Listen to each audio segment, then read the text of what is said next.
भर्खरै हामीले नेपाली जनताले सरकारको निषेधाज्ञालाई तोडेर एयरपोर्ट गेट गोल्डन गेट अगाडि आएको छु।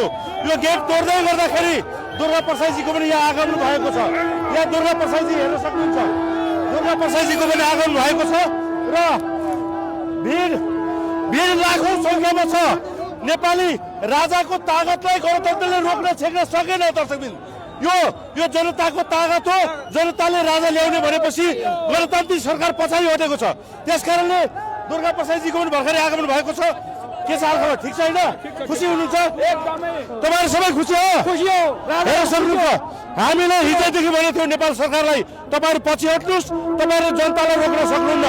तर जनतालाई रोक्न खोजेपछि सुशीला कार्कीले पनि यो बुझिनु होला, नेपाली जनता र नेपालले राजा बिना केही गर्न सक्दैन। अब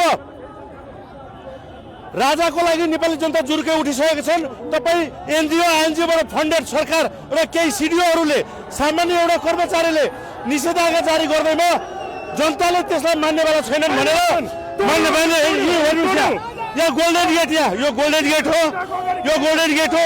यो निषेधाज्ञा नेपाली जनताले तोडेका छन्। यो जनताको जित हो, यो राजाको जित हो। अब राजालाई राजगद्दीमा राख्ने हो। आजै राजालाई तपाईको हामी बिन्ती पत्र चढाउँछौँ र महाराज हजुरले जनताको नासो जनतालाई सुम्पिने जुन भन्नुभएको थियो, अब जनताले तपाईको नासो तपाईलाई सुम्पिन लागेको छ महाराज भनेर हामी बिन्ती चढाउँछौँ। जय राजतन्त्र, हाम्रो राजा हाम्रो देश, हाम्रो राजा हाम्रो देश, हाम्रो राजा हाम्रो देश।